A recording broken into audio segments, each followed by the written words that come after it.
এই সমাজের কিছু লোক স্বামী স্ত্রীর মধ্যে সামান্য মনোমালিন্য হলেই দ্বিতীয় বিয়ের জন্য উস্কানিমূলক কথা বলে থাকে।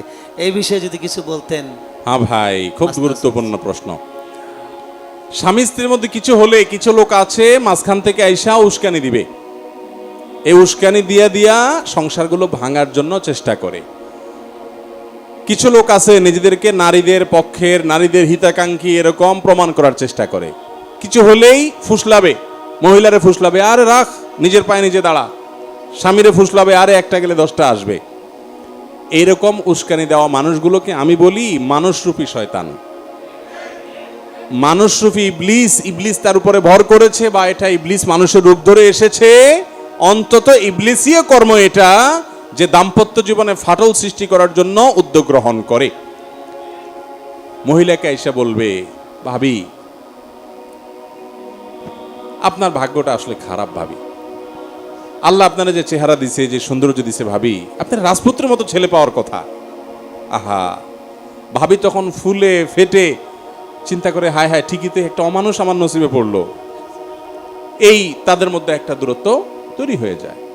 আবার ছেলেকে দেখা গেল কেউ বলল যে ভাই আপনার মতো এরকম রাজপুত্রের মতো চেহারা, মাশাআল্লাহ, কোনটা আপনার নাই, কিন্তু ভাবি আসলে আপনার কেয়ার করে না। হা ভাইরা আমার, এই জন্য নবী করিম সাল্লাল্লাহু আলাইহি সাল্লাম বলেছেন যে মহিলাদের যে গুণ বৈশিষ্ট্য, কোন পুরুষ যেন তার বউয়ের গুণ বৈশিষ্ট্য এগুলো অন্য পুরুষের কাছে গাল গল্প না দিয়ে বেড়ায়। অনেক পুরুষ আছে এমন ভাবে গল্প দেয় বউয়ের ব্যাপারে, মনে হয় যে সে সুখের মহাসমুদ্রে আছে, আসলে বাসায় সারাদিন চুলাচুলি হয়। বুঝেন নাই কথা? বেকুব পুরুষ যারা, তারা এটা শুনে এবার নিজের বউর ব্যাপারে মন খারাপ করে, হায় হায়, তাহলে আমারটা কি? এর বউ বলে এত তরকারি রাঁধতে পারে, এত আইটেমে ফিটা বানাতে পারে, হান করতে পারে, তান করতে পারে, আমারটা আর কি জানে? খবরদার, এগুলো সব ইবলিস করে থাকে। আল্লাহ রাব্বুল আলামিন আপনাকে যে স্ত্রী দিয়েছেন, যে স্বামী দিয়েছেন, তার মধ্যে ভালো গুণ খোঁজার চেষ্টা করবেন। মনে রাখবেন, পৃথিবীর প্রত্যেকটা মানুষ ইউনিক, প্রত্যেকটা মানুষের মধ্যে ইউনিকনেস আছে, পৃথক কিছু বৈশিষ্ট্য আছে যেগুলো অন্যের মধ্যে নাই। অতএব আপনার স্ত্রী আপনার চরিত্র হেফাজতে সহযোগিতা করে, শুধু এই একটি কারণে আপনি স্ত্রীর কাছে শুকরগুজার থাকা উচিত। ঠিক একইভাবে একজন স্ত্রী তার স্বামীর শুকরগুজার থাকা উচিত। যারা এই একে অন্যের বিরুদ্ধে ক্ষিপ্ত করে দেয়, উস্কে দেয়, এগুলোকে কানে নেওয়া উচিত না, সিরিয়াসের সাথে ভাবা উচিত। কত সংসার ভেঙে খান খান করে দিছে, এবার মহিলা রাস্তা রাস্তা ঘুরছে, অথবা তালাক দিয়ে পুরুষটা দেখা গেল রাস্তা রাস্তা ঘুরছে। বেশিরভাগ তালাক দেওয়া মানুষগুলো, আমার ব্যক্তিগত ক্ষুদ্র অবজারভেশন, যে মনে করে বিয়ে যতদিন থাকে ততদিন মনে করেন একটা অমানুষের সাথে আছে, আমি এর সাথে পৃথক হয়ে গেলে এর থেকে মনে হয় আমি সুখ শান্তি পাবো। একটা পর্যায়ে অনেক দিন পরে এসে মাসালাটা জিজ্ঞাসা করতে আসে, হুজুর আমাদের একসাথে হওয়ার কোনো সুযোগ আছে কিনা। ম্যাক্সিমাম মানুষ এক সময় পরে বুঝতে পারে যে তার দোষগুলো দেখছি, অনেক গুণ ছিল যেগুলো আমি দেখি নাই, তখন মিশতে চায়। আর তালাক দেওয়ার সময় এমন তালাক দেয়, বউরে দেয়, বোর 14 গোষ্ঠী সহ দেয়। 3 তালাক দেয় না, বলে 3000 তালাক, আরো কি বায়ন তালাক, সালন তরকার, সিম তালাক, বিভিন্ন তালাক দেয়। তো এই সমস্ত তালাক দেওয়ার ক্ষেত্রে সুন্নাহ ফলো না করার কারণে আর নেয়ার সুযোগও অনেক সময় থাকে না। আল্লাহ আমাদেরকে হেদায়েত দান করুন। জি, গোসলখানায় বালতির উপর অজু করলে অজুর ওই পানিটুকু ওয়াশরুমে ফেলে দিলে কোনো গুনাহ হবে কি? কোনো অসুবিধা নাই। অজুর ব্যবহৃত পানি বালতিতে রইল, সেগুলো আপনি টয়লেটে ফেলে দিলেন, কোনো অসুবিধা নেই, অথবা টয়লেট কমন পরিষ্কারে দিলেন, কোনো অসুবিধা হবে না, এতে কোনো গুনাহ হবে না। জি। বিভিন্ন জায়গায় বিভিন্ন মসজিদে আজান দেয়, এখন যে কোনো প্রথম আজান শেষ করে নামাজে দাঁড়ালাম, পরে অন্য মসজিদে আজান দিল, সেক্ষেত্রে নামাজ হবে কিনা? কোনো অসুবিধা নাই, ওয়াক্ত হয়ে গেছে, আজান হয়ে গেছে, আপনি জামাত শুরু করবেন, এরপর অন্য জায়গায় যদি আজানও হয় তাতে কোনো অসুবিধা নাই, আপনার নামাজের কোনো অসুবিধা হবে না। আর বাংলাদেশে এক এক মসজিদে এক এক সময় আজান দেয়, যদিও একটা টাইমে যদি বা কাছাকাছি টাইমে যদি আজান দেওয়া হতো সেটা ভালো হতো, কিন্তু পৃথক পৃথক টাইমে আজান হয়, তাতেও সুবিধা আছে যে এক জায়গা মিস হলে আরেক জায়গায় জামাত পাওয়া যায়। জি হুজুর, আমার প্রশ্ন হলো, আমার একটা নীল পাঞ্জাবি আছে, আমি প্রতি জুমায় পাঞ্জাবিটা পরে সালাত আদায় করি এবং আল্লাহর রহমতে প্রচুর দাওয়াতও পাই, তাহলে এই পাঞ্জাবিটা কি দাওয়াত পাওয়ার একটা উসিলা হিসেবে ধরা যাবে কি না? এটা হলো ওই যে আপনার ঠাডায় বক পড়ে আর ফকিরের কারামতি জায়ের হয়, এটা বলতে পারেন আর কি। আপনি দাওয়াত পান, এখন পাঞ্জাবির বরকত খুঁজতেছেন। তো এগুলো নিছক আমাদের মনের ওয়াসওয়াসা। অনেক সময় আমাদের এগুলো মনে হয় যে এই কারণে বোধহয় এটা হচ্ছে, ওই কারণে বোধহয় এটা হচ্ছে, এরকম কিছুই না, হয়তো কাকতালীয়। আপনি যেদিন যেদিন দাওয়াত পান ওই দিন হয়তো আপনার এই পাঞ্জাবি পরা থাকে। কই, আমরা তো নীল পাঞ্জাবি পরি না, আমরা তো প্রতিদিনই দাওয়াত খাই। যদি দাওয়াত খাওয়ার জন্য নীল পাঞ্জাবির কোনো ভূমিকা থাকতো তো সাদা পাঞ্জাবি পরে তো দাওয়াতই পাইতাম না আমরা। ঠিক। অতএব এটা সঠিক কোনো বিষয় না। জি। জাযাকুমুল্লাহ। এখনকার বেশিরভাগ মসজিদে সম্মানীয় হুজুররা শুধুমাত্র স্বামীর প্রতি স্ত্রীর দায়িত্ব কর্তব্য পালনের কথা উল্লেখ করেন, কিন্তু স্ত্রীর প্রতি স্বামীর দায়িত্ব ও কর্তব্য পালনের কথা উল্লেখ করেন না, এবং বাবা মার প্রতি সন্তানদের দায়িত্ব কর্তব্যের কথা বলেন। পক্ষান্তরে উল্টারা সন্তানের প্রতি বাবা মার করণীয় সেটা নিয়ে কথা বলেন না। এ ব্যাপারে এই অবস্থা থেকে বের হওয়ার উপায় কি?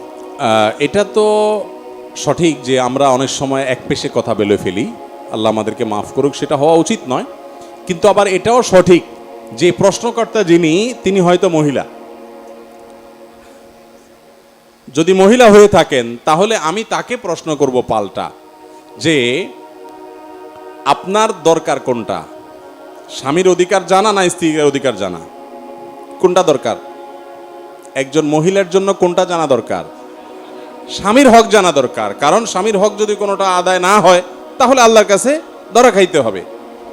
আপনার হক এটা জানা দরকার আপনার স্বামীর, এটা তো আপনার জানা দরকার না, বা এটা জানার পরে আগ্রহ থাকার দরকার না। কারণ আপনার হক যদি আপনার স্বামী আদায় না করে তাতে আপনার লস নাই, তার লস, সে আল্লাহর কাছে ধরা খাবে। ঠিক না ঠিক? ডক্টর খন্দকার আব্দুল্লাহ জাহাঙ্গীর রহমাল্লাহ বলতেন, আমরা আজকাল সবাই অধিকার সচেতন, আমরা বেশিরভাগ মানুষ দায়িত্ব সচেতন না। অধিকার সচেতন দায়িত্ব সচেতনের মধ্যে পার্থক্য বুঝেন তো? নিজের অধিকারের ব্যাপারে আমরা সবাই সোচ্চার, কিন্তু আমার কর্তব্যের ব্যাপারে আমরা ওরকম সোচ্চার না। ভাইরা আমার, আপনার স্বামী আপনার হক আদায় করছে না, এর কারণে কি আপনার গুনাহ হবে? আপনার আখিরাত ধ্বংস হবে, জাহান্নামে যেতে হবে? কিন্তু আপনি আদায় করছেন না, আপনার তো গুনাহ হবে। এই জন্য মহিলারা সবসময় আশা করে, হুজুর একটু স্বামীদেরকে একটু ধোলাই করে দেন। স্বামীরা একটু আশা করে, হুজুর মহিলাদের একটু সাইজ করে দেন। এই জন্য বউ দেখবেন কোনো হুজুরের কোনো ওয়াজ যদি পায় যে স্বামীদেরকে সাইজ করছে, ওই লিঙ্কটা পাঠায় দেয় স্বামীরে, কয়েকটা শুনো তো হুজুর কি বলছে। আবার একই কাজ স্বামীও করে বউয়ের ব্যাপারে। স্বামী বউকে বলে, দেখো নবীজি সাল্লাল্লাহু সাল্লাম বলছেন, আল্লাহর পরে যদি কাউকে সেজদা করা যেত তাহলে আমাকে করা যেত। আমার কদরটা বুঝতে পারছো? মাইন্ড ইট, আমার মর্তবা কোথায় আল্লাহ রাখছে, তোমরা তো মানুষ মনে করো না। আবার বউ স্বামীকে হাদিস শোনায় যে দেখো নবী করিম সাল্লাল্লাহু আলাইহি সাল্লাম তার স্ত্রী আয়েশা রাদিয়াল্লাহু তাআলা আনহাকে খেলা দেখতে চাইছেন, নিয়ে গেছেন, বসেছিলেন, এবং এত সময় বসেছিলেন যতক্ষণ পর্যন্ত তার স্ত্রী আয়েশা বলছেন আর দেখবো না। তিনি বিরক্ত হওয়া পর্যন্ত বসেছিলেন, নবীজি এত ব্যস্ত মানুষ, আর তুমি আজকে আমার সময় দেওয়ার সুযোগ পাও না। আম্মাজান আয়েশা বলেছেন, ফাকদুরু কদরাল জারিয়াতি সিন্নি আল হারিসাতি আলাল্লাহ হাদিসাতি সিন্নি আল হারিসাতি আলাল্লাহ। অল্প বয়স্ক স্ত্রী যারা তোমাদের আছে, যারা একটু বিনোদন পছন্দ করে, বৈধ হালাল বিনোদনের পরে কার্পণ্য করবা না। আম্মাজান আয়েশা ওসিয়ত করে গেছেন, আর তুমি খেয়াল করো না, আমার প্রতি অবিচার করো, অমানুষের মতো আচরণ করো। তো স্বামীর হাদিস বউ টানাটানি করে, আর বউয়ের হাদিস স্বামী টানাটানি করে, এগুলো অনুচিত ভাই। তবে একটা বিষয় আমরা বলবো, তা হলো আমাদেরকে কিছু মানুষ অস্থিতিশীল করে দিচ্ছে দাম্পত্য জীবনগুলোকে ধ্বংস করার জন্য। এই যে অধিকার সচেতনতা ভালো, কিন্তু অতি অধিকার সচেতনতা এবং কর্তব্যের ব্যাপারে অসচেতনতা, এটা কখনো ভালো জিনিস হতে পারে না। অতএব এটা ঠিক যে স্বামীর যেরকম অধিকার আছে, স্ত্রীরও কি আছে? অধিকার আছে। মা বাবার যেরকম অধিকার আছে, সন্তানেরও কি আছে? অধিকার আছে। অনেক মা বাবা নিজের অধিকারের ব্যাপারে ছেলেকে মাশাআল্লাহ লম্বা লম্বা কথা শোনায়, কিন্তু সন্তানের যে অধিকার আছে সে ব্যাপারে ওনার কোনো খোঁজ খবর নাই। মা বাবা সন্তানের অধিকার নষ্ট করলে তারাও আল্লাহর কাঠগড়ায় আসামি হয়ে দাঁড়াতে হতে পারে। অতএব সবাই যার যার উপর অর্পিত দায়িত্ব পালন করার পরে সচেতন থাকতে হবে, স্বামীকেও, স্ত্রীকেও, বাপ মাকেও, সন্তানকেও। আল্লাহ তাআলা আমাদের সবাইকে দায়িত্ব সম্পর্কে সচেতন হওয়ার তৌফিক দান করুন। আমার বিবাহের ওয়ালিমার দিন সকালে আমার বাবা মারা যায়, এবং সেদিনে আমার স্ত্রী তার বাবার বাড়ি চলে যায় আর ফিরে আসেনি। 1 মাস পর সে অন্য জায়গায় বিবাহ করে, আমার সাথে এখনও তার তালাক হয়নি। এখন আমি যদি বিবাহ করতে চাই তাহলে কি করতে হবে? যদি বিয়ের পর তালাক হওয়া ছাড়া স্ত্রী চলে যায় এবং তিনি ওই মহিলা অন্যত্র বিয়ে হয়, তাহলে সেক্ষেত্রে তার পরের বিয়েটা বাতিল, পরের বিয়েটা হয়নি, এবং সেখানে অবৈধ সম্পর্ক হচ্ছে, জেনা হচ্ছে, বরং তিনি এই ভদ্রলোকের স্ত্রী হিসাবে আছেন। এই অবস্থায় তিনি আরেকটা বিয়ে করতে কোনো অসুবিধা নাই। এটা তার একটা স্ত্রী আছে, ফাও আর কি বলতে পারেন, নাম কাওয়াস্তে আছে আর কি। তিনি আরেকটা বিয়ে করতে কোনো অসুবিধা নাই। আর তার স্ত্রী যিনি অন্যত্র বিয়ে করেছেন তিনি অবশ্যই হারামে লিপ্ত, তিনি যে কোনোভাবে এখান থেকে বিচ্ছেদ নেওয়া ছাড়া অন্যত্র সম্পর্ক তো হালাল হতে পারে না। মানুষের হায়াত কি আল্লাহ একবারই নির্ধারিত করে থাকেন? যদি তাই হয় পরবর্তীতে হায়াত বাড়ে কমে কিনা, চিকিৎসা করলে বাড়ে, এ ধরনের কথা বলার কি যৌক্তিকতা একটু যদি বুঝিয়ে বলেন। এ সম্পর্কে একটি হাদিস সম্ভবত ইবনে তাইমিয়া রাহিমাহুল্লাহ বা ইবনুল কাইয়িম রাহিমাহুল্লাহ উল্লেখ করেছেন তাকদীর সম্পর্কে, যে আল্লাহ রাব্বুল আলামিনের কাছে সকল তাকদীরই চূড়ান্ত, কিন্তু তাকদীরের যে লেখক ফেরেশতারা আছে তাদের কাছে তাকদীর দুই প্রকার, একটা তাকদীরে মোবরাম আর একটা গায়রে মোবরাম, একটা চূড়ান্ত একটা অচূড়ান্ত। ধরুন একটা মানুষ তিনি অসুস্থ হয়েছেন বা অ্যাক্সিডেন্ট করেছেন, এখন সে যদি টাইমলি হাসপাতালে যায় ট্রিটমেন্ট করে তাহলে সে এই পরিমাণ হায়াত পাবে, এটা হলো ঝুলন্ত মুআল্লাক বলতে পারেন। আরেকটা হলো যে না, প্রত্যেকটা মানুষের একটা লিমিটেড একটা ফিক্সড বাজেট আছে। ফর এক্সাম্পল আপনার 50 বছর আপনার বাজেট আছে হায়াত, বাকি আপনার লাইফস্টাইলের উপরে আপনার পদক্ষেপের উপরে নির্ভর করে আরও 30 বছর 20 বছর 40 বছর আপনি বাঁচবেন বা বাঁচবেন না, সেটা আপনার পদক্ষেপের উপর নির্ভর করে, যে আপনি স্বাস্থ্য সচেতন, আপনি সতর্ক, এসব কারণে আল্লাহ তাআলা, বা আপনি নেকামল করলে রিজিক বাড়ে, হায়াত বাড়ে, সেগুলোর কারণে আপনার হায়াত এক্সটেনশন হবে, কিন্তু ফিক্স একটা আছে। তো তাকদীর লেখক ফেরেশতা তিনি ফিক্সডটা জানেন, আর যেটা ফিক্সড না, বান্দার আমলের উপরে, সতর্কতার উপরে, দোয়ার উপরে নির্ভর করে, সেটা আল্লাহ ছাড়া কেউই জানে। আল্লাহর কাছে সবই চূড়ান্ত, আল্লাহর কাছে কোনো অচূড়ান্ত বলতে কিছু নাই, বাট আমাদের কাছে এবং ফেরেশতার কাছে কিছুটা অচূড়ান্ত থাকে। সেই কারণে বলা যায় যে চিকিৎসা করা হয় না, এই লোকটা দুনিয়া থেকে চলে গেছে, এটাকে উসিলা হিসাবে বলা যায় এভাবে। কিন্তু এক্ষেত্রে সাবধান থাকতে হবে, কারণ এটা তাওহীদের প্রশ্ন, এমন কোনো কথা না হয়ে যায় যেন আমি আল্লাহর তাকদীরের উপরে এই দুনিয়ার আসবাবকে প্রাধান্য দিয়ে সেটাকেই মূল কারক হিসাবে নির্ধারণ করে ফেলি। বাকি আমাদের কর্মের কারণে তাকদীর হায়াত বেশি বা কম হতে পারে হাদিসের আলোকে। জি, মসজিদের কাজের জন্য টাকা উঠানো হয়, অনেক লোক আছে যারা সুদ ঘুষ খায়। আমরা ওয়াজে শুনেছি কাবা ঘরে কিছু অংশ বাকি ছিল, হারাম টাকা নেওয়া হতো না সেজন্য। তাহলে মসজিদের জন্য টাকা উঠানোর সময় কেন বলে না যাদের হারাম ইনকাম তাদের টাকা নেওয়া হবে না? আলহামদুলিল্লাহ, এই মসজিদে 7 নির্মাণের সময় আমার মনে আছে বলেছিলাম, সাহস করে বলেছিলাম যে হারাম টাকা যারা তারা দিবেন না, মসজিদের কাজ 7 বছর লাগুক, কোনো অসুবিধা নেই। মনে আছে আপনাদের? আলহামদুলিল্লাহ, এটা তো সুন্দর কথা এবং সুন্দর দরকারি প্রশ্ন। আজকাল মসজিদ মাদ্রাসা বলেন আর ওয়াজ মাহফিল বলেন আর যাই বলেন, আমরা চাই সেটা চাকচিক্যময় হোক, টাকা হালাল হোক বা হারাম হোক, সেটা নিয়ে আমাদের তেমন কোনো মাথা ব্যথা থাকে না। প্রশ্নকর্তা যেটা বলেছেন সঠিক তথ্য। আপনারা যারা মক্কা গিয়েছেন তারা দেখেছেন, যারা অনলাইনে বা ভিডিওতে দেখেছেন তারাও জানেন যে কালো গিলাফে মোড়ানো কাবা ঘর বাইতুল্লাহ, এই মসজিদ, এটার এক পাশে বুক পরিমাণ ওয়াল উঁচু করে রাউন্ড করা আছে। এটা মূলত কাবার ভেতরের অংশ ছিল। নবী করিম সাল্লাল্লাহু আলাইহি সাল্লামের দাদা আব্দুল মুত্তালিবের আমলে যখন কাবা পুনর্নির্মাণ সংস্কার করার উদ্যোগ নেওয়া হয়, তখন তারা মুশরিক ছিলেন মক্কার মানুষেরা, কিন্তু তাদের মধ্যে হালাল হারামের চেতনা ছিল। তারপরও তারা হালাল হারামের চেতনা থাকার কারণে ঘোষণা দিয়েছেন যে হারাম টাকা মক্কায় কাদের কাদের ইনকাম আছে এলাকার তো সবাই জানে, সেগুলো আমরা আল্লাহর ঘরে নেব না, আল্লাহর ঘরে শুধু হালাল টাকা নেব। তো হালাল টাকা তো সবসময় কমই থাকে, তো টাকা কম উঠছে, যার কারণে তারা এই ঘরটাকে, আল্লাহর ঘরটাকে পুরোটাকে বিল্ডিং বানাতে পারেন না, যেটাকে পার্সেন্ট করছেন টাকার অভাবে, অর্থের অভাবে, বাকিটাকে ওয়াল দিয়ে উঁচু করে রাউন্ড দিয়ে রেখেছেন। আজও পর্যন্ত সেটা সেভাবেই রেখে দেওয়া আছে। সেই স্মৃতি আমাদেরকে শিক্ষা দেয় যে আল্লাহর ঘরে বা দ্বীনের কাজে হারাম টাকা দেয়া যাবে না। নবী সাল্লাল্লাহু আলাইহি ওয়াসাল্লাম বলেছেন, ইন্নাল্লাহা তাইয়্যিবুন লা ইয়াকবালু ইল্লা তাইয়্যিবা, আল্লাহ পবিত্র, যার কারণে হালাল এবং পবিত্র দান ছাড়া কিছু আল্লাহ তাআলা গ্রহণ করেন না। এই জন্য ভাইরা আমার, হারাম টাকা এটা দান করলে সওয়াব হবে না। আমাদের দেশে বেশিরভাগ মানুষ মনে করে আরে পয়সা করে কামায় নেই, এরপরে একটা সময় এসে দান দক্ষিণা করিডোরে হাজী সাহেব গাজী সাহেব সেজে যাব, মানুষের চোখে দুলা দিতে পারবে না। আল্লাহ তাআলা আপনার ব্যাকগ্রাউন্ড জানে না।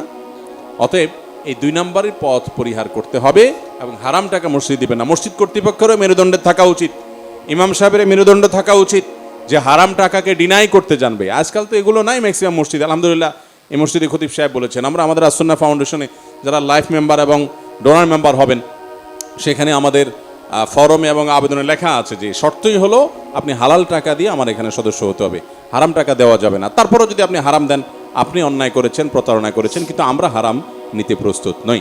আল্লাহ তাআলা সব ওলামাদেরকে এরকম দায়িত্বশীল ভূমিকা নেওয়ার তৌফিক দান করুন। আমিন। রাফি দত্তপাড়া রসুলবাগ থেকে, ছেলেদের জন্য লাল কাপড় এবং হলুদ কাপড় পরা নাকি হারাম, এটা কি কারণে জানতে চাই শাইখ? লাল কাপড় এবং হলুদ কাপড় পরা ডাইরেক্ট হারাম বলা কঠিন।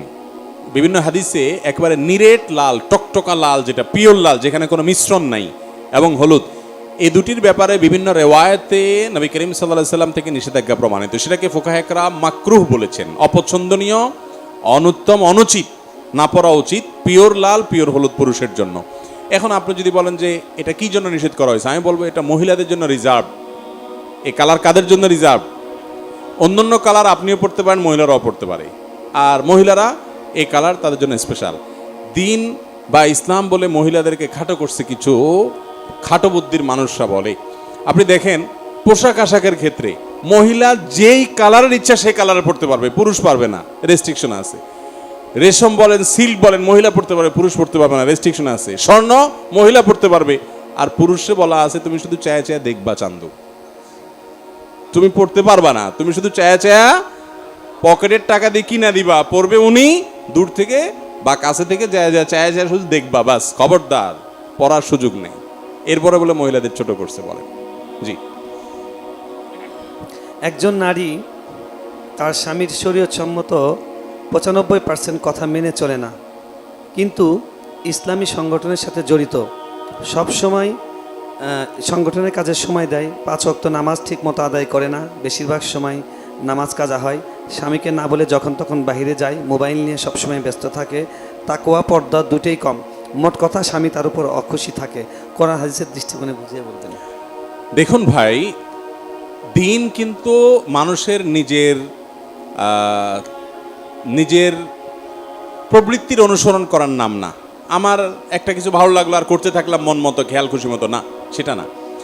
আবার স্বামী যে প্রশ্ন করছেন, এই স্বামী যে বউকে আটকানোর জন্য তার উপরে কোনো কারণে নাখোশ আছেন, কোনো গন্ডগোল ফাসাদ আছে, সেটার জন্য বানায় আজ আমার এখানে প্রশ্ন আনছেন যাতে করে আমারে দিয়ে। আমি তো বলি এই প্রশ্নগুলো বেশিরভাগ প্রশ্ন না, এগুলো সব আলপিন। আলপিন বুঝেন আপনারা? মনে করেন ওনার সাথে ওনার গন্ডগোল আছে এক মাস আলানিয়া, তো উনি একটা প্রশ্ন ধরা দিছে, একটা আলপিন দিল আরে আমার হাতে, যে হুজুর ওনারা একটা গুতা দেন এটা দিয়া।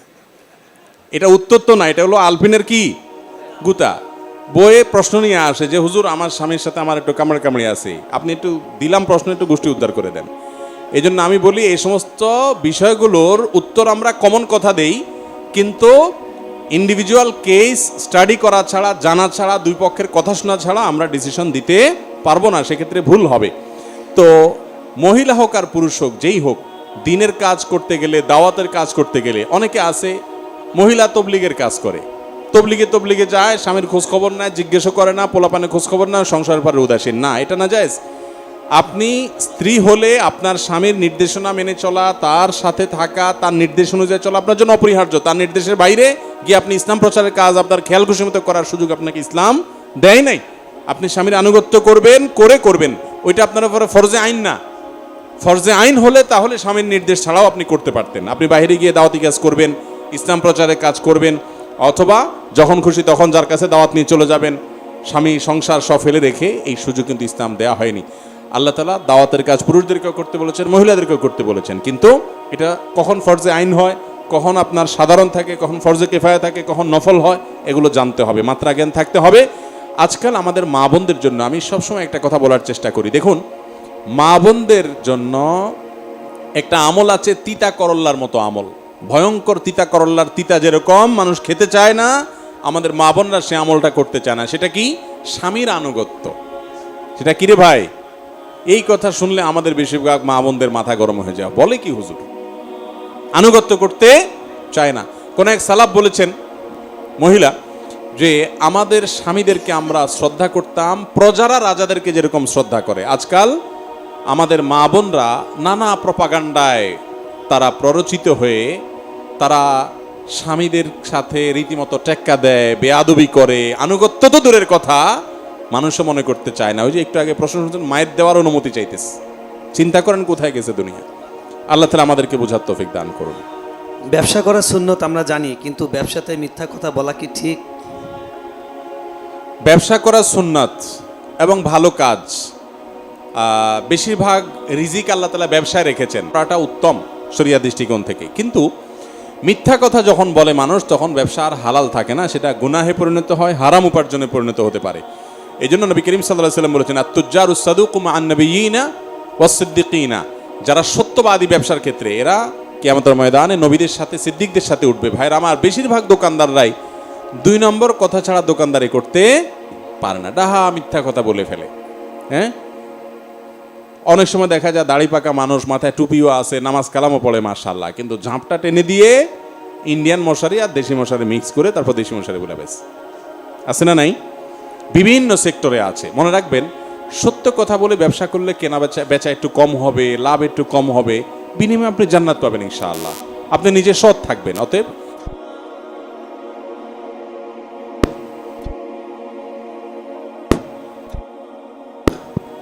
স্বপ্নে বাবা মাকে দেখলে কি ফজিলত হয়? ব্যাখ্যা চাই। প্রফেসর মোহাম্মদ হারুনুর রশিদ, আমাদের সম্মানিত সভাপতি, তিনি প্রশ্নটা করেছেন। বাবা মা বা অন্য কাউকে আমরা স্বপ্নে যদি দেখি, বিশেষ করে তারা মৃত্যুবরণ করেছেন এরকম যদি হয়, তাহলে এটা নির্ভর করে কোন অবস্থায় দেখেছি। বাবা মাকে স্বপ্নে দেখলে কি হয়? যদি তারা মৃত্যুবরণ করে থাকেন আর তাদেরকে আপনি স্বপ্নে দেখেন হাসি খুশি ভালো কিছু, তাহলে আপনি সুধারণা করতে পারেন আল্লাহ তাদেরকে ভালো রেখেছেন, সুখে রেখেছেন, আল্লাহ শুকর আদায় করবেন এবং শেষে তাদের জন্য আরও নেক আমল পাঠাবেন, সওয়াব পাঠাবেন, দোয়া করবেন, ইস্তেগফার করবেন, দান সাদেকা করবেন তাদের তরফ থেকে। আর যদি আপনি তাদেরকে এমন কোনো পরিস্থিতি দেখেন যেটা দেখে আপনার মনে হচ্ছে তারা কষ্টে আছেন, আপনার কাছে পেরেশান লাগে, তাহলে সেক্ষেত্রে তাদের জন্য আল্লাহর কাছে দোয়া করবেন, ইস্তেগফার করবেন, দান সাদেকা করবেন, বেশি বেশি করে চোখের পানি ফেলবেন, আল্লাহর কাছে মাপ চাইবেন তাদের হয়ে। এটা নির্ভর করে যে কী অবস্থা দেখেছেন সেটার উপরে। আমরা অনেকে মনে করি মা বাপকে স্বপ্নে দেখছেন মারা গেছে, তাহলে এখন চোখ বন্ধ করে এতজন মানুষ খাওয়াইতে হবে, এরকম কোনো ফিক্সড কিছু শরীয়ত ঠিক করে দেয় নেই। আপনি তাদের তরফ থেকে সবসময় করবেন। স্বপ্নে দেখলে, বিশেষ করে খারাপ বা কষ্টে আছে বলে মনে হলে, তখন আপনি তাদের তরফ থেকে আরও বেশি দান সাদেকা, দোয়া দরুদ ইত্যাদি করবেন।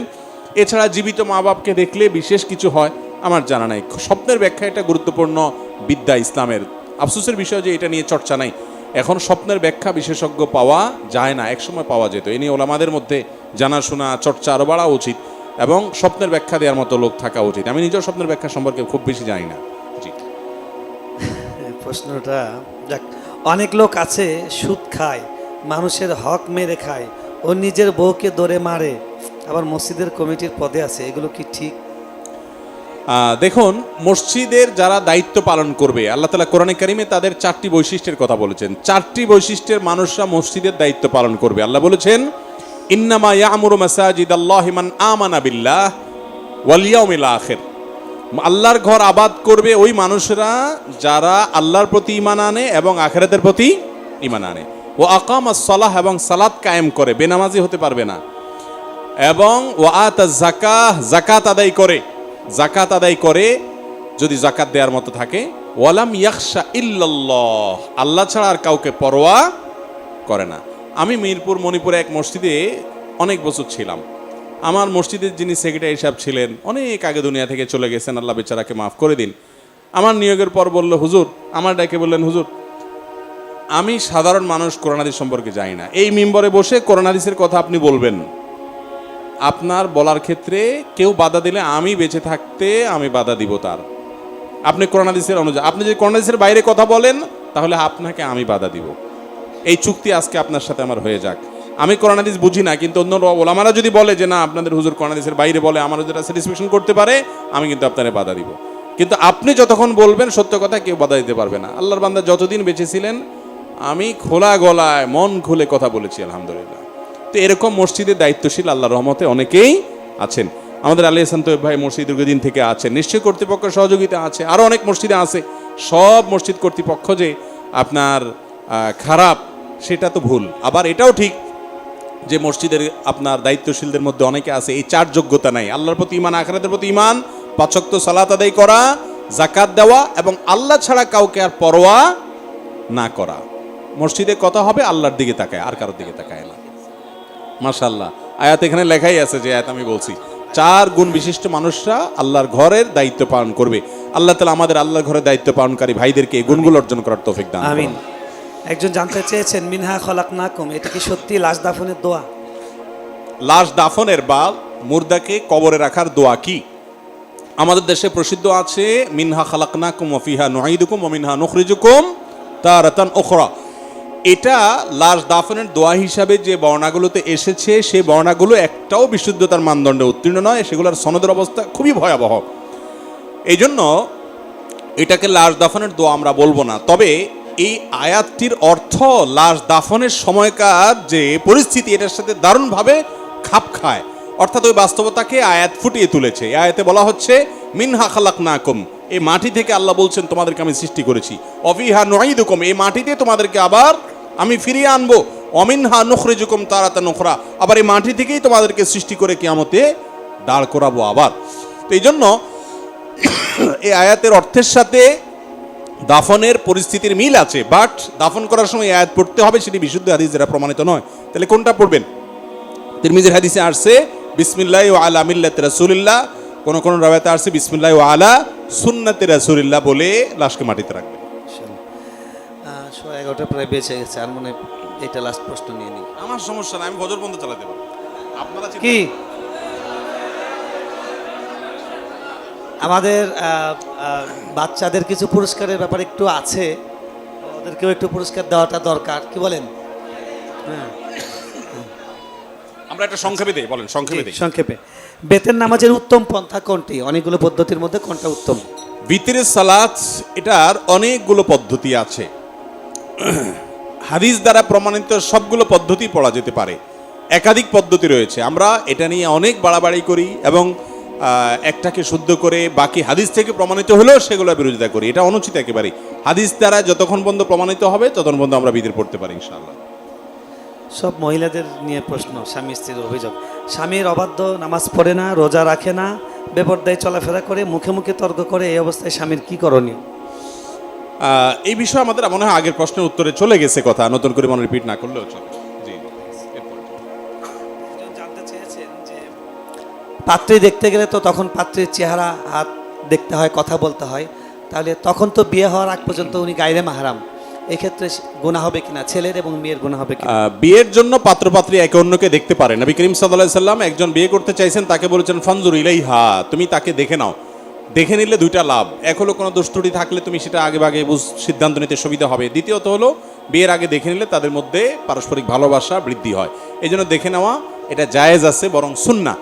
তো এমনিতে তো দেখা জায়েজ নাই, কিন্তু কোনো মেয়েকে যখন বিয়ের সিদ্ধান্ত নিবেন, কোনো মেয়ে কোনো ছেলেকে বিয়ের সিদ্ধান্ত নিবে, তখন বিয়ের ব্যাপারে প্রাইমারি কথাবার্তা শেষ, এখন শুধু দেখা দেখির পর্যায়ে পছন্দ হলে করবে, তাহলে সেক্ষেত্রে একে অন্যকে দেখাতে কোনো অসুবিধা নাই। কিন্তু তাই বলে এই না যে পাত্রীকে পাত্রের 14 গোষ্ঠী পুরুষরা সবাই দেখবে, সেটা কিন্তু জায়েজ না। অনেক সময় দেখা যায় যে পাত্রীকে দেখার জন্য পাত্রের মামা, পাত্রের খালু, পাত্রের চাচা, পাত্রের দুলাভাই, পাত্রের বড় ভাই, দুনিয়ার সব মানুষ এসে বাজারে গরু ছাগলের মতো করে ওই পাত্রীকে দেখে আয়োজন করে। এটা নাজায়েজ কাজ এবং গুনাহের কাজ। বিয়ে করবে যে দেখবে কে? সে। এমনকি পাত্রের বাপও দেখতে পারবে না বিয়ের আগে।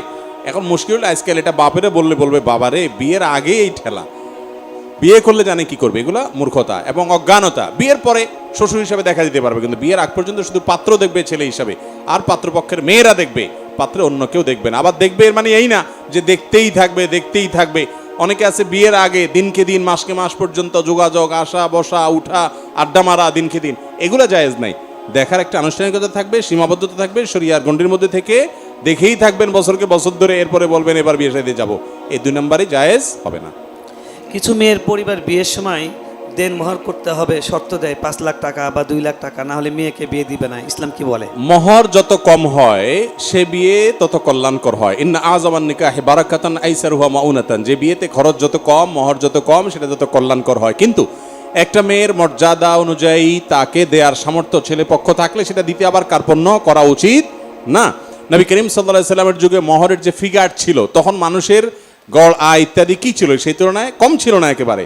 অতএব মেয়েদেরকে যেন তেন ভাবে মোহর দেওয়ার চেষ্টা যেরকম ভুল, এর চেয়ে বড় ভুল হলো আমাদের সমাজে মোহরটা এটা একটা শো আপের ব্যাপার হয়ে গেছে। এখন 10 লাখ 20 লাখ 30 লাখ নামকে অস্তে, আবার অনেকে এটাকে জাস্ট বিয়ে টিকায় রাখার জন্য একটা গ্যারান্টি হিসাবে ধরে রাখছে। আরে ভাই বেশি মোহর কেন ধরে, যাতে তালাক দিতে না পারে। যে তালাক দিবে সে বুঝে এদিকে তাকায় থাকবে। তো বিয়ের আগেই যদি নেগেটিভ চিন্তা করেন সংসার টিকবে কিভাবে? এই জন্য মেয়ের বাবারা মহারণা কমায় দেন, অর্থাৎ কমায় দেয়া বলতে এটাকে সহনীয় পর্যায়ে নিয়ে আসেন, যাতে করে বিয়ে সহজ হয়। বিয়ে কঠিন করবেন, জেনা সহজ হয়ে যাবে। জি, এই প্রশ্নটা কয়েকজন করেছেন। আরও একটা চিরকুট এসছে, সৌদি সরকার মহিলাদের হজ উমরার জন্য মাহরাম ছাড়াই অনুমতি প্রদান করেছে। এটা এই শরীয়ত কি বলে? নারীরা আসলেই কি মাহরাম ছাড়া যেতে পারবে? মাহরাম ছাড়া মহিলারা হজ এবং ওমরা করতে আগে সৌদি সরকারের পক্ষ থেকে আইনিভাবে বাধা ছিল, যার কারণে আপনি সৌদি অ্যাম্বাসিতে ভিসার জন্য পাসপোর্ট জমা দিলে, কোনো মহিলার পাসপোর্ট জমা দিলে সাথে একজন মাহরামের পাসপোর্ট থাকতে হতো, দেখাতে হতো যে উনি ওনার মাহরাম, তারপরে ভিসা পাইতো। এখন সৌদি সরকার এই শর্ত তুলে দিয়েছে। আমি বলি, সৌদি সরকারের যদি ফিনান্সিয়াল কোনো টার্গেট থাকে যে আমার বেশি বেশি হাজি আসলে ডলার বেশি আসবে দেশে, তাদের সে উদ্দেশ্য যদি থাকে, তারা সেই কারণে তাদের আইন পরিবর্তন করতে পারে, কিংবা তাদের কোনো কারণে দৃষ্টিভঙ্গি চেঞ্জ করতে পারে, বৈশ্বিক কোনো পলিটিক্সের কারণে তারা তাদের দৃষ্টিভঙ্গি চেঞ্জ করতে পারে। কিন্তু শরীয়তের বিধান এটা সৌদি সরকার কেন, পৃথিবীর কোনো সরকারের ডিসিশনে চেঞ্জ হবে। খোদ সৌদি আরবের ওলামায়ে কেরামই এটাকে জায়েজ বলেন না, এবং সারা বিশ্বের বেশিরভাগ ওলামায়ে কেরাম এটাকে জায়েজ বলেন না। নবী করিম সাল্লাল্লাহু আলাইহি সাল্লাম বলেছেন, লা তুসাফিল মারআতু ইল্লা মা আদি মাহরামিন, কোন মহিলা মাহরাম ছাড়া সফর করবে না। এই হাদিস শোনার পর এক সাহাবী বলেন, ইয়া রাসূলুল্লাহ, আমি তো আপনার সঙ্গে জিহাদে যাওয়ার জন্য নাম লেখাইছি। নবী সাল্লাল্লাহু আলাইহি সাল্লাম বলেছেন, তোমার জিহাদে যাওয়া লাগবে না। ও, তিনি বলেছেন নাম লেখাইছি জিহাদের জন্য, এদিকে আমার স্ত্রী হজ করতে গেছে। নবী সাল্লাল্লাহু আলাইহি সাল্লাম বলেছেন, তুমি স্ত্রীর সাথে হজে যাও, তোমার জিহাদে যেতে হবে না। তার মানে কি, মাহরাম ছাড়া মহিলারা সফর করবে না। এখন আপনি বলবেন মহিলাদের উপরে সব বাইন্ডিংস। আরে ভাই, আমি সবসময় বলার চেষ্টা করি, মহিলাদেরকে আল্লাহ তাআলা কি সম্মান দিয়েছেন যে পুরুষ তুমি হজে যাইতে চাও চলে যাও, তুমি বিপদে পড়ো না, অ্যাক্সিডেন্ট করো না, ঠ্যাং ভাঙে, তোমারটা তুমি বুঝে পড়াও। কিন্তু মহিলা হজে যাবে, খবরদার স্বামী ভাই তোমরা কেউ না কেউ সাথে যাও, টেক কেয়ার করো। তার প্রেসিডেন্টের মতো, যে প্রেসিডেন্ট যাচ্ছে তার সাথে গার্ড থাকতে হবে। আচ্ছা, আমাদের মহামান্য প্রেসিডেন্ট যদি বলেন যে আমি কালকে একটু কারওয়ান বাজারে গিয়া মন খুলে একটু তরকারি বাজারে হাঁটবো, একটু এই বন্দি জীবন আর ভালো লাগে না, উনি মাঝে মধ্যে বক্তব্য বলেনও, যদি উনি বলেন যে তোমরা সব গার্ডটার সরে যাও, আমি একটু লোকাল বাসে উঠবো, কতদিন একটু উঠি না, ওনাকে এই অনুমতি দিবে? গার্ডরা কোনো অবস্থাতে বঙ্গভবন থেকে বলবে না স্যার, আপনাকে বাইরে দিলে তো আমার চাকরি নট হয়ে যাবে, জোর করে হলেও আটকাবে। তো এর মানে কি ওনাকে বন্দি করে রাখা, নাকি সম্মানের কারণে? অতএব নারীকে মাহরাম সাথে রাখার যে নির্দেশ দিয়েছে সম্মানের কারণে। এখন অনেকে বলেন আধুনিক যুগ, এই সুবিধা আছে ওই সুবিধা আছে, শরিয়া সকল যুগের জন্য। অতএব এটাই গ্রহণযোগ্য মত যে মহিলারা হজ ওমরা করার জন্য মাহরাম সাথে নিয়ে যাবেন। মাহরাম নাই, আপনি বাসায় বসে এশাকে নামাজ পড়বেন, ওমরা সওয়াব পাবেন ইনশাআল্লাহ। জি, এই ধরনের কমন একটা বিষয়। আমি যখন বিয়ে করেছি তখন আমার বয়স 20 বছর, আমার স্ত্রীর বয়স 19। এক পর্যায়ে দুজন ঝগড়া করে রাগের মাথায় একে অপরকে একত্রে 3টি তালাক দিয়েছিলাম। পরবর্তীতে এর ভয়াবহতা জানতে পেরে আল্লাহর কাছে তওবা করেছি, এখন আমরা সুখে আছি। তালাক দিয়েছিলাম কিন্তু সুখে সংসার করছে, দুজনকে প্রচুর ভালোবাসি। এখন আমাদের করণীয় কি? আল্লাহ কি আমাদের মাফ করবেন? ভাই, তালাক এমন একটা জিনিস, এটা তওবা করে ফিরে আসার জিনিস না। তালাক যদি প্রত্যাহার করার মতো হয়, প্রত্যাহারযোগ্য তালাক হয়, তাহলে সেক্ষেত্রে তওবা ছাড়াই আপনি প্রত্যাহার করলেই প্রত্যাহার হয়ে যাবে। অনেক সময় দেখা যায় তালাক 3 বার না কয়েকবার দেওয়া হয়ে গেছে, 2 মাস পর পরই তালাক দেয়, 4 মাস পর পরই তালাক দেয়, এরপরে হুজুর ডাইকে আনে তওবা পড়ায়। দুনিয়ার সমস্ত হুজুর একসাথ হইয়া মক্কার হারামের ইমাম সাহেব আইসাও যদি তওবা পড়ায়, তো এই তালাক যদি একবার হয়ে যায় এবং 3 তালাক যদি হয়ে যায়, তাহলে সেক্ষেত্রে সেই বিয়েকে নতুন করে জোড়া লাগানোর সুযোগ থাকবে না। এটা খুব ভয়ঙ্কর একটা ব্যাপার ভাই। এজন্য আল্লাহর ওয়াস্তে তালাক দিতে চাইলে ঠান্ডা মাথায় চিন্তা ভাবনা করে, ওলামাদের সাথে পরামর্শ করে, তারপরে সুচিন্তিতভাবে তালাকের ডিসিশন নেবেন। দেখেন, কেন হায়েজ অবস্থায় তালাক দেয়া নিষেধ? হায়েজ থেকে পাক হবে, সেই পবিত্রতার পর শারীরিক সম্পর্ক হবে না, তার আগে তালাক দিতে হবে। তার মানে কি, শারীরিক চাহিদা থাকবে, এরপরও তালাক দেওয়ার ডিসিশন নিলে বুঝতে হবে এটা বুঝে শুনে তারপর সে ডিসিশন নিয়েছে। এই জন্য শরীয়ত তালাক যাতে সুচিন্তিত হয় তার জন্য অনেকগুলো পদক্ষেপ নিয়েছে। বারবার তালাক দিয়েছেন, 3 তালাক হয়ে গেছে, যতই ভালোবাসেন আর একত্রে বসবাস করতে পারবেন না। তারপরও তালাকের মাসালা এভাবে সংক্ষিপ্ত ভার্সনে প্রশ্ন উত্তরে কখনো করবেন না। এটার জন্য ফতোয়া বিভাগে যাবেন, ওলামাদের কাছে যাবেন, দীর্ঘ বিস্তারিত বিবরণ জানিয়ে তারপর উত্তর নেবেন। জি, অনেকগুলো প্রশ্ন করেছেন ইসলামী আন্দোলনে, একটা দিচ্ছি, এটাই শেষ প্রশ্ন। ইসলামী আন্দোলন করা কি ফরজ? ইসলামী আন্দোলন করা বলতে যদি বুঝান আপনি যে ইসলামের জন্য কাজ করা, কল্যাণ করা, তো এটা তো অবশ্যই করা একটা জরুরি কাজ। সাধ্য অনুযায়ী আমর বিল মারুফ নাহিল মুনকার করতে হবে কি হবে না? সৎ কাজের আদেশ অসৎ কাজের বাধা প্রদান করতে হবে না? এবং সৎ কাজের আদেশ করে মানুষকে নেকির পথে আনার জন্য সর্বাত্মক চেষ্টা থাকতে হবে, এবং অন্যায় কাজ থেকে বাধা প্রদান করার মানসিকতা থাকতে হবে। এটা প্রত্যেকটা মুসলমানের জন্যই সাধ্য অনুযায়ী কখনো ফরজে আইন হয়, কখনো ফরজে কেফায়া হয়, কখনো নফল হয়, এটা অবস্থা ভেদে চেঞ্জ হয়।